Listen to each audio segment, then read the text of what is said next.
3. Relationships by marriage.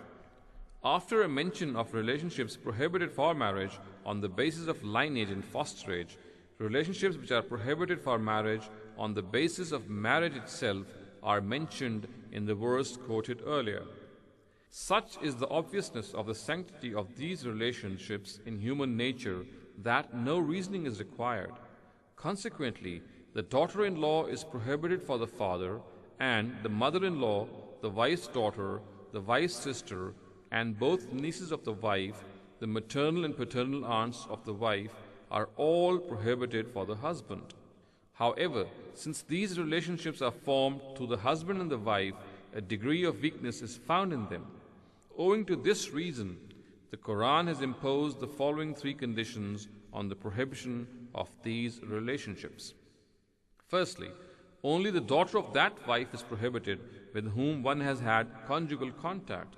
Secondly, only the daughter-in-law of a real son is prohibited.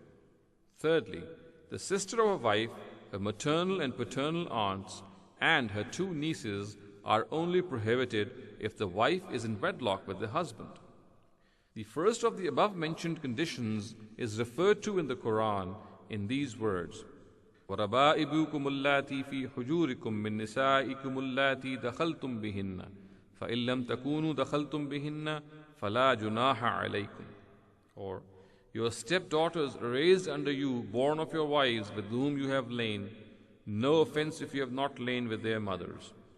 Here, together with the condition of conjugal contact, it is also said that these stepdaughters are raised under the guardianship of the husbands. It is evident that this last qualification is not a condition. While explaining this aspect, Imam Amin Ahsan Islahi writes, in the Arabic language, not every attribute is meant to impose the condition such that if the attribute does not exist, the directive would stand null and void. Intrinsic evidence and the context of the verse shows which attributes signify a condition and which merely portray a situation. In this particular instance, it is not only the context and intrinsic evidence, but explicit words which testify that the daughter of a wife from the previous husband is only prohibited if the husband has had conjugal contact with the wife. It is thus evident that the real reason of prohibition for such a daughter is conjugal contact with her mother. If this is the case, then the husband cannot marry such a daughter, whether she has been raised under his guardianship or not. It must be kept in consideration that in the lofty classical Arabic, especially that of the Quran, a negation after a positive assertion, or vice versa, are never without purpose. They are indeed very meaningful. Mostly, such a style is meant to remove ambiguity from a statement.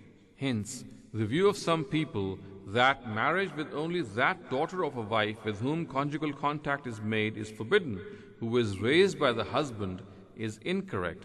In their opinion, if this is not the case, then marriage is allowed. Amin Ahsan Islahi, Tadabbur Quran, Volume 2, page 276. The second condition stated in the verse is mentioned by the words وَحَلَائِلُ أَبْنَائِكُمُ الَّذِينَ مِنْ أَصْلَابِكُمْ, or, and the wives of your real sons. The reason for this condition of real sons is that in the time of the Prophet Muhammad sallallahu alaihi wasallam, people would consider marriage with the wives of the adopted sons as prohibited. By imposing this condition, the Quran has elucidated the fact that mere adoption does not give the child the status of a begotten child, nor does this adoption entail any prohibition regarding marriage.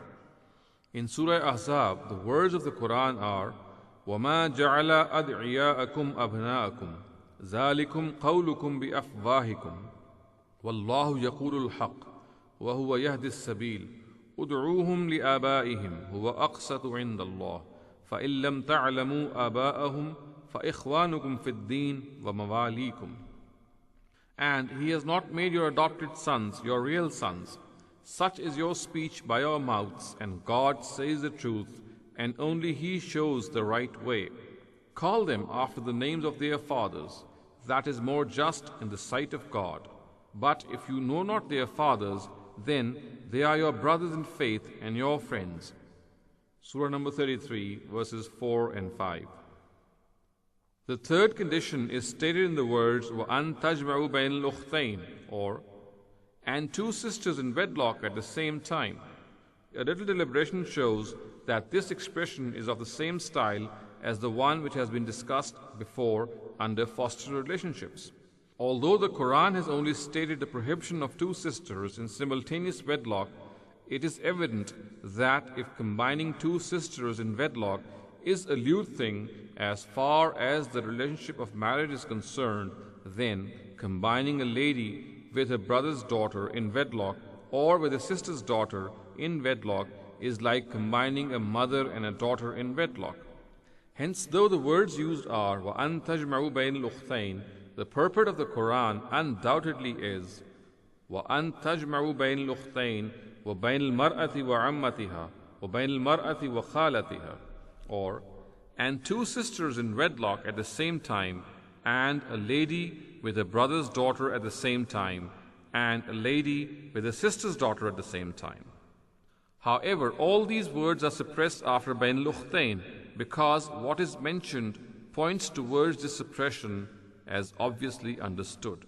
So obvious are the words of this suppression that no student of the Quran can err in understanding them. The Prophet Muhammad ﷺ consequently is reported to have said, "Neither can a lady and her paternal aunt, nor can a lady and her maternal aunt be combined in wedlock."